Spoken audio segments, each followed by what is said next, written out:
Welcome back, everybody, to another episode of the Pure Ambition Podcast. Today, I'm going to be telling you the number one thing that has held me back as an entrepreneur. I've been thinking about this a lot recently, but thinking about my journey from starting this podcast in 2020. I was recording in my mom's bedroom because that was the bedroom that had carpet. Mine didn't. I also shared a room with my brother because I didn't really have a room when I was in college. Um, I was playing football in college, and then when I would come home, I would just sleep in the other bed that was in my brother's room.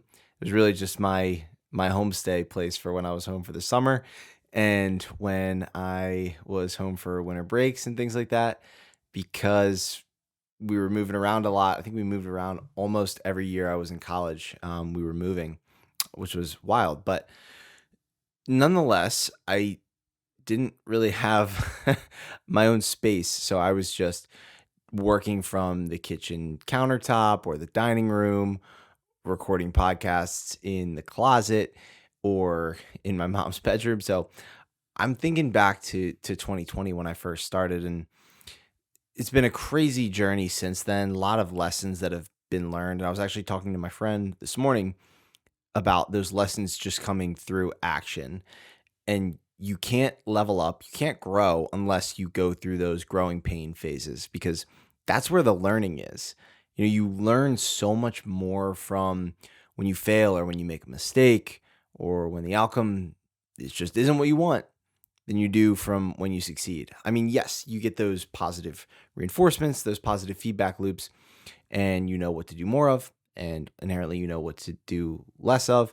But when you get those failures, that's just a lesson, and it's an opportunity to teach yourself and learn from the scenario situation that you just went through. But I've been thinking and reflecting a lot about, like, what was the biggest thing that has held me back over the past 4 years of content? Because truth be told, there are days where I get caught in the comparison trap. I have friends who've been posting on social media for, less than a year, only a few months, and they've already got way more followers, way more engagement, and just more alignment with what they're doing than I feel like I do at certain times.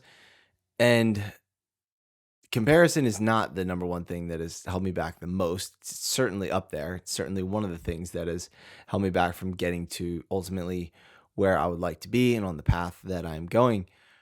But the one thing that has held me back the most as an entrepreneur is not investing in myself sooner. And I think you hear about this a lot. It's like, invest in yourself, invest in yourself, invest in yourself. Alex Hormozy talks about the S and Me 500. It's a lot easier said than done, and it's easier to invest in yourself in terms of something like your health, like going to the gym or eating healthy or sleep supplements that Andrew Huberman will recommend, all these different things. Like, it's a lot easier to invest in yourself when you know that when you make the investment, you're going to feel better, you're going to sleep better, you're going to look better, you're going to perform better. There's an outcome, there's a tangible outcome attached to what you're going to be doing, to the inputs that you're putting in. But for me, and for many other entrepreneurs out there, investing in yourself can be a little bit difficult, whether it be a course or a coach or a mastermind or a trip. One of these things where you can't necessarily get like a tangible outcome from it. Sometimes it's like, yes, if you work with me, if you go through our coaching program, we're going to 10x your business in 6 months or whatever else it may be. But a lot of times it's hard for those investments to be justified at times. And so for me, I had this scarcity mindset that I was holding on to and that I still hold on to at times, that I'm working to let go of. But I think that scarcity mindset stems from growing up as a kid. My family didn't have a ton of money. We were never like dirt poor, we were never homeless or anything like that. But, we certainly had our struggles, and I'm very grateful for that, actually, because it taught me a lot of independence. I've had a job since I was like 12 years old, 13 years old, as early as I can remember. bought my own car. I've always paid for my own gas and paid my way through college, and it's taught me to be very self-sufficient and very independent, which I'm very grateful for. However, there's always this feeling of there's never enough. There's never enough money, there's never enough this, there's never enough love, there's never enough that. And so for me, it has been the reluctancy to go on that trip or to invest in that course or invest into that coach or buy the equipment just because it's like, man, that's a lot of money. But I think about it now as like, what is it costing me not to do it? Or like, I just got invited to a mastermind, entrepreneur mastermind, and like ski trip in Canada in March. And I'm like, you know what? I'm going to Africa in February and I'm doing this, I'm doing that. I have these expenses. I don't know if I can justify it. But for me, I'm like, well, the people that are there, the value that I'm going to get from those 4 or 5 days is going to far exceed the cost of the trip.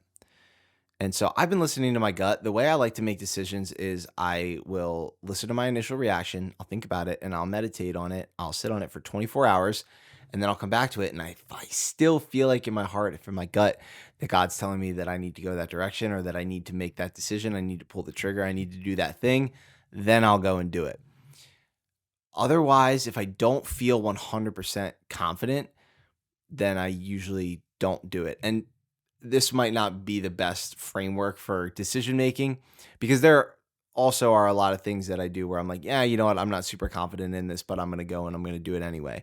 I think there is so much value in that because there is so many lessons to be learned in just taking that leap into the unknown and not expecting anything in return. Because if you go into something like a mastermind or a coaching program or a summit or things like that, and you're like, I need to meet X amount of people, I need to be generating X amount of money, I need to be having X amount of leads, I need to see X amount of growth of myself or whatnot, then you just become so fixated on the outcome that you don't think about the lessons that you learned along the way that can be taken and applied to other areas of your life that will ultimately scale up.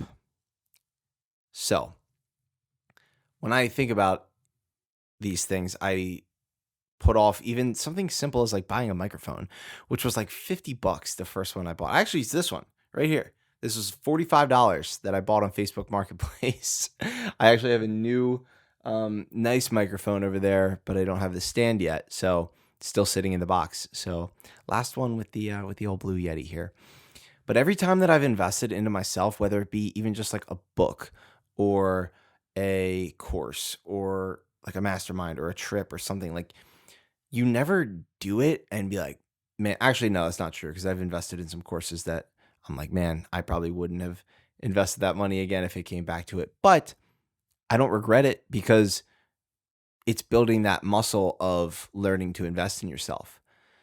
And when you invest in yourself, ultimately, that's where the biggest amount of growth is going to be made. Like I struggle with investing into like the stock market or things like that right now. I do put a little bit of money away. I put away $500 each month that goes into like a growth fund that a friend of mine who's a financial advisor, he just takes care of that for me. So I don't think about it. So I am putting some money away, but I'm putting majority of the money that I make into myself, whether it be a trip or a course or a mastermind or equipment or whatever else it is. I'm putting that money back into myself because money is just an exchange of value.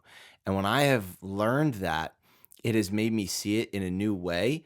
And if you're able to continue to build these skills that you get by investing into yourself, you're able to provide more value to people, and therefore you're going to make more money, which will allow you to have more of an impact and do more of the things that you love. And ultimately, you will have a more fulfilling life.